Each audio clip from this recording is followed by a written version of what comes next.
அவன் எனக்காக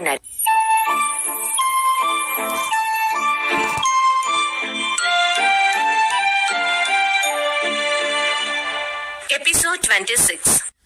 அம்மா உதவி வேண்டும் என்று சொன்னதும் அனன்யா என்ன என்று கேட்டாள். அதற்கு அம்மு, என் அண்ணன் ரொம்ப நல்லவன், அவன் எனக்காக நிறைய கஷ்டப்படுறான், அதனால நீங்க அவனுக்கு ஹெல்ப் பண்ணுங்க. அவன் அன்னைக்கு ஒரு நாள் பேசுறத கேட்டேன். அவன் ஒரு நாளைக்கு 5 வேலை பாக்குறானா.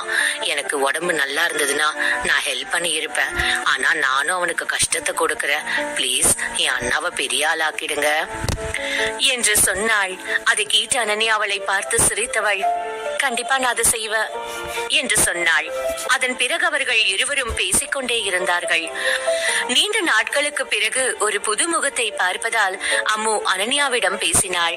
அதன் பிறகு அவள் கிளம்ப வேண்டிய நேரம் வந்தது. அவள் அம்முவிடம் தான் கிளம்புவதாக சொன்னாள். அனன்யாக்கா, நீங்க வந்தது எனக்கு ரொம்ப சந்தோஷம்.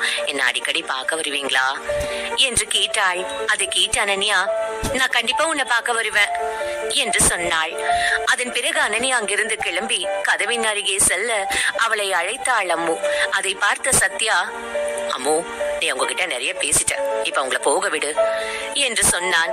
அதை கேட்ட அனன்யா, இல்ல பரவாயில்ல, சின்ன பொண்ணு தானே, பேசட்டுமே என்று சொன்னாள். அதை கேட்ட அம்மு, அனன்யாக்கா என்ன அடிக்கடி பார்க்க வரணும். உங்க மேல நிறைய பாசம் வச்சிருக்க தங்கச்சி இந்த ஹாஸ்பிட்டல்ல இருக்கா என்று சொன்னாள். அவள் சொன்னதை கேட்ட அனன்யாவிற்கு சற்றென்று தன்னுடைய அற்புதமான தங்கை அஞ்சலியின் நினைவு வந்தது. அஞ்சலியையும் அம்முவையும் ஒப்பிடுவதே தவறு என்று நினைத்தவள் அம்முவை பார்த்து சிரித்துவிட்டு அங்கிருந்து கிளம்பினாள். சத்யா பொதுவாக யாருடனும் அதிகம் பேச மாட்டான். ஆனால் அனன்யாவிடம் மற்றவர்களிடம் இல்லாத ஒரு நெருக்கம் உருவாவதை அவனால் நன்கு உணர முடிந்தது. அதை நினைத்தவன் அனன்யாவை பார்த்து, தேங்க்ஸ் மேடம், நீங்க இன்னைக்கு வந்தது ரொம்ப சந்தோஷம் என்று சொன்னான். அதை கேட்ட அனன்யா அவனை அமைதியாக பார்த்தாள். இந்நேரம் சத்யா மட்டும் சரியான முறையில் வழிகாட்டுதல் பெற்றிருந்தால் அவனும் அவன் தங்கையும் நிம்மதியாக வாழ்ந்து இருப்பார்கள். ஆனால் அதையெல்லாம் டேவிடின் கேவலமான ஆசை கெடுத்து விட்டது. அதை நினைக்கும் பொழுதே அனன்யாவிற்கு டேவிட் மீது கோபமாக வந்தது. அனன்யா அவனிற்காகவும் அவன் தங்கைக்காகவும் சத்யாவை பெரிய ஸ்டாராக மாற்றியே தீர வேண்டும் என்று முடிவு செய்தாள். அனன்யாவை அனுப்பி வைத்தவன் மீண்டும் அம்முவை காண வந்தான். அவனை பார்த்ததும் உற்சாகமான அம்மு, ஏ அண்ணா, என்ன மறுபடியும் வந்துட்ட என்று கேட்டாள். ஆமா, எனக்கு உன்னை பார்க்கணும் போல இருந்துச்சு என்று சொன்னான் சத்யா. அட போ அண்ணா, உன்னை வச்சுட்டு ஒன்னும் பண்ண முடியாது. அந்த அக்கா உன்கிட்ட நிக்கிறத பார்க்கவே அவ்வளோ நல்லா இருந்துச்சு. ஆனா நீ என்னன்னா இவ்வளோ சீக்கிரம் வந்துட்ட, கொஞ்ச நேரம் அவங்க கிட்ட பேசி இருக்கலாம்ல என்று கேட்டாள். அதை கேட்ட சத்யாவிற்கு தன்னுடைய தங்கையின் மனதில் என்ன ஓடுகிறது என்று புரிந்தது. இங்க பாரு அம்மு, நீ நினைக்கிற மாதிரி எனக்கும் அனன்யா மேடம்க்கும் நடுவுல எதுவுமே இல்ல. சொல்ல போனா அவங்க என் கூட வேலை பாக்குறவங்க, அவ்வளவுதான். சம்மந்தம் இல்லாம ஆசைப்பட்டா நம்ம தான் கடைசியில கஷ்டப்படணும் என்று சொன்னான் சத்யா. அண்ணா, எனக்கு நீ சொல்றது புரியுது. ஆனா அந்த அனன்யா அக்கா ரொம்ப நல்லவங்க, அது அவங்கள பார்த்தாலே தெரியுது என்று சொன்னாள் அம்மு. ஆமா, அவங்க ரொம்ப நல்லவங்க என்று சொன்னான் சத்யா. அண்ணா, உன் வாழ்க்கையில அனன்யா அக்கா மாதிரி ஒரு நல்ல பொண்ணு வந்தா நான் எல்லாம் சாகரத்தை பத்தி கவலையே பட மாட்டேன் தெரியுமா என்று சொன்னாள் அம்மு. அதை கேட்ட சத்யா கோபம் கொண்டான். இங்க பாரு அம்மு, நீ சீக்கிரம் சரியாயிடுவ. உன் அண்ணன் நான் இருக்கிற வரைக்கும் உனக்கு எதுவும் ஆக விட மாட்டேன். நான் உன்னை நல்லா பாத்துப்பேன் என்று சொன்னான் சத்யா. அவனுக்கு அம்மு தான் வாழ்வதற்கான வாய்ப்பு குறைந்து விட்டது என்று நினைப்பது சுத்தமாக பிடிக்கவில்லை. அவன் அதை நினைத்து அதிகம் வருத்தப்பட்டான். அண்ணா, நீ ஏன் வருத்தப்படுற? இதெல்லாம் உண்மைதானே? உடம்பு சரியில்லாம இருந்தா உடனே சரியாகணும்னு இல்லையே என்று கேட்டாள். அதை கேட்ட சத்யா, என்ன நீ பெரிய மனுஷி மாதிரி பேசுற? அதெல்லாம் உனக்கு ஒன்னும் ஆகாது, நான் ஆகவும் விட மாட்டேன் என்று சொன்னான். அம்முவிற்கு தான் தன்னுடைய அண்ணன் தனக்காக இவ்வளவு தூரம் கஷ்டப்படுகிறானே என்று நினைத்து வருத்தமாக இருந்தது. அவர்கள் இருவரும் அப்படி சோகத்தில் இருக்க அப்பொழுது கதவு திறக்கும் சத்தம் கேட்டது. சத்யா திரும்பி பார்க்க அங்கே டாக்டர் நின்றார். அவரை பார்த்தவன் பதட்டத்துடன் எழுந்து நின்றான். அவன் பதட்டத்தை பார்த்த டாக்டர், கவலைப்படாதீங்க சத்யா, நான் உங்களுக்கு நல்ல விஷயம் தான் சொல்ல வந்திருக்கேன். உங்க தங்கச்சி ட்ரீட்மெண்ட்டுக்கு ஏற்பாடு பண்ணிட்டோம், இன்னும் கொஞ்ச நாள்ல எல்லாம் சரியாயிடும் என்று சொன்னான். அதை கேட்ட சத்யா சந்தோஷமும் அதே நேரம் குழப்பமும் கொண்டான். டாக்டர், நீங்க ஆபரேஷன் கண்டிப்பா பண்ணுங்க, நான் அதுக்கு தேவையான பணத்தை எப்படியாவது ரெடி பண்ணி கொண்டு வந்துடுறேன் என்று சொன்னான் சத்யா. இல்ல, அதெல்லாம் பிரச்சனை இல்ல, ஏற்கனவே உங்க கூட வந்த பொண்ணு வந்து பணம் கட்டிட்டாங்க. அம்மாவை ஒரு 2 நாள் செக் பண்ணிட்டு அவங்க ஆபரேஷனுக்கு ரெடினா உடனே நம்ம ஆபரேஷன் பண்ணிடலாம் என்று சொன்னார் டாக்டர். அவர் அதை சொல்லிவிட்டு செல்ல, அண்ணா, அப்போ அனன்யா அக்கா எனக்காக அவ்வளவு பணத்தை கட்டிட்டாங்களா என்று ஆச்சரியத்துடன் கேட்டாள் அம்மு. அதை கேட்ட சத்யாவின் மனதிலும் அனன்யாவை பற்றிய எண்ணம் தான் ஓடியது. தெரிந்தவர்களிடம் 1 ரூபாய் கொடுக்கவே யோசிக்கும் இந்த காலத்தில் 2 நாள் பழக்கமான அனன்யா தனக்காக இவ்வளவு தூரம் உதவி செய்வதை நினைத்து நெகிழ்ந்து போனான் சத்யா. அவன் மனதிற்குள் அனன்யாவிற்காக என்ன வேண்டும் என்றாலும் செய்யலாம் என்று முடிவு செய்தான். அவன் அப்படியே அமைதியாக இருக்க அவனை பார்த்த அம்மு, அண்ணா, என்ன யோசிக்கிற என்று கேட்டாள். நான் அனன்யா மேடம் பத்தி தான் யோசிக்கிறேன் அம்மு. சரி, நீ அதை விடு, இப்ப நீ தூங்கி ரெஸ்ட் எடு, எல்லாத்தையும் நான் பாத்துக்கிறேன் என்று சொன்னான். சத்யாவிற்கு அன்று உறக்கமே வரவில்லை. அவன் அன்று முழுவதும் ஸ்கிரிப்ட் எல்லாம் நன்றாக படித்தான். அவன் எப்படியாவது அனன்யாவிற்காக ஜெயிக்க வேண்டும் என்று நினைத்தான். அனன்யா ஒன்றும் தன்னிடம் நிறைய இருந்த பணத்தில் கொஞ்சம் எடுத்து கொடுக்கவில்லை.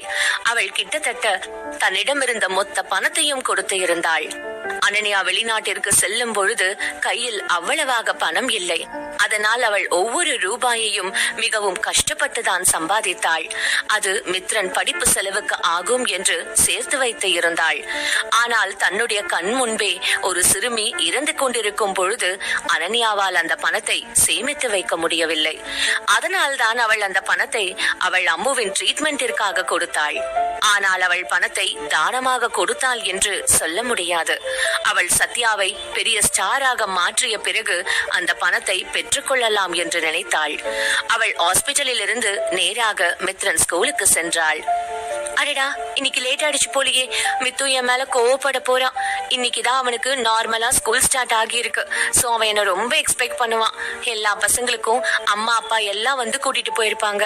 ஆனா என் பையன் மட்டும் பாவம் தனியா நிக்க போறான் என்று யோசித்தவள் ஸ்கூல் உள்ளே சென்றாள்.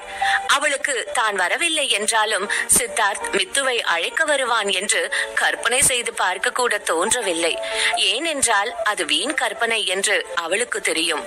அவள் மித்ரனை அழைக்க செல்ல அப்பொழுது பழக்கப்பட்ட கார் ஒன்று அங்கே வந்தது. அதை பார்த்த அனன்யா ஆச்சரியம் அடைந்தாள். அடடா, என்ன நடக்குது?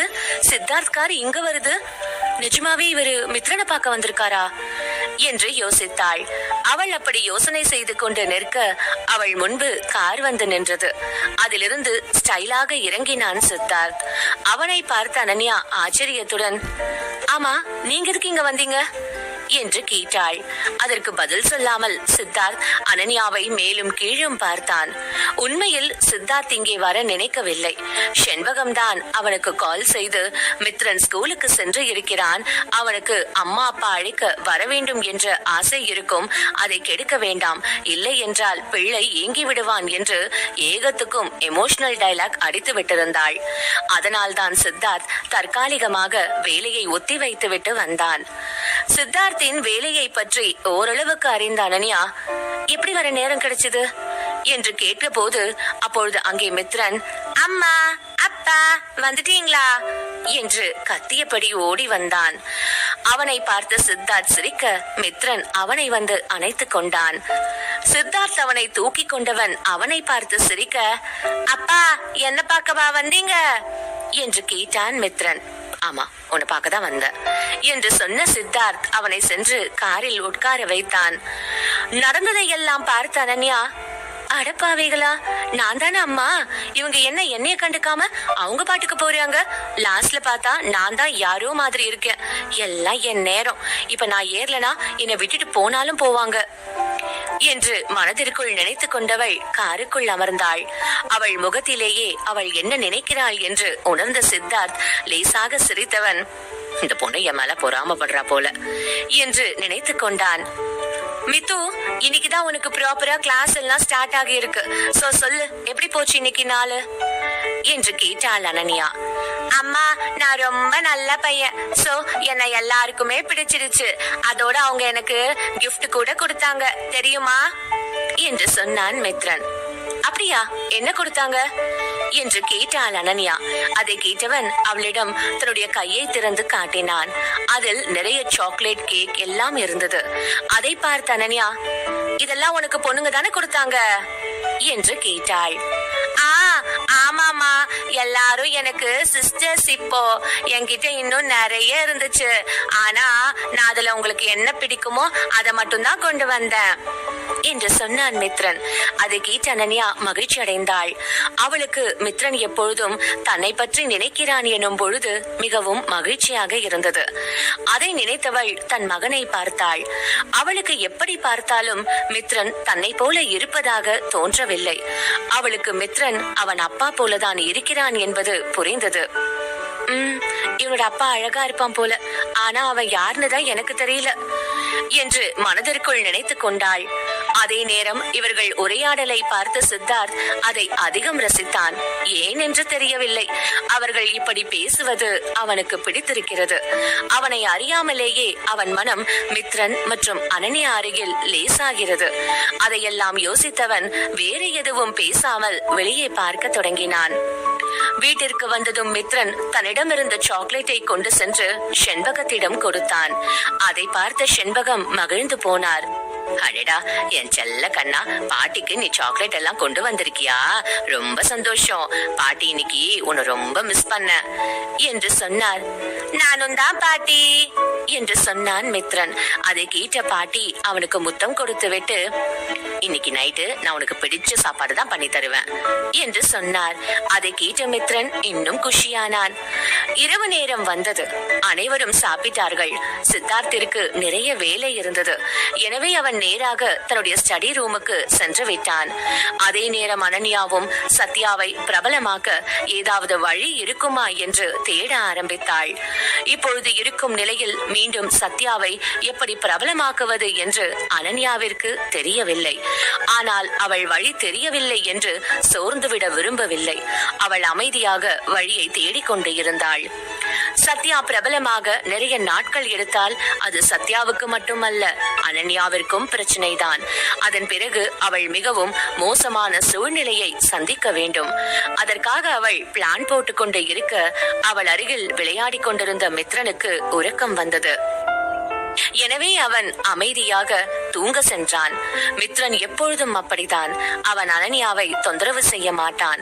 அவன் வயதிற்கு அவன் தன்னுடைய அம்மாவின் கஷ்டத்தை நன்றாக புரிந்து வைத்து இருந்தான். அதனால் அவன் சென்று படுத்துக் கொண்டான். அனன்யாவும் நீண்ட நேரம் வேலை பார்த்தவள் ஒரு கட்டத்திற்கு மேல் தூக்கம் கண்ணை கட்ட அப்படியே சோஃபாவில் படுத்து உறங்கிவிட்டாள். அப்பொழுதுதான் ஸ்டடி ரூமில் இருந்து வந்த சித்தார்த் இந்த காட்சியை பார்த்தான். அனன்யா குழந்தை போல அசந்து உறங்கிக் கொண்டு இருந்தாள். அவள் அருகே ஒளிர்ந்து கொண்டிருந்த லைட் அவள் அழகை இன்னும் அதிகப்படுத்தி காண்பித்தது. அதை பார்த்து கொஞ்சம் ரசித்தவன் பிறகு அவளை எழுப்பி ரூமுக்கு சென்று படுக்க சொல்லலாம் என்று நினைத்தான். ஆனால் அவள் அருகே சென்ற பொழுது தேவதை போல உறங்கும் அவளை எழுப்ப வேண்டுமா என்ற மனம் கேள்வி கேட்டது. எனவே அவன் அமைதியாக அவளை தூக்கி கொண்டு செல்ல நினைத்து தூக்கினான். ஆனால்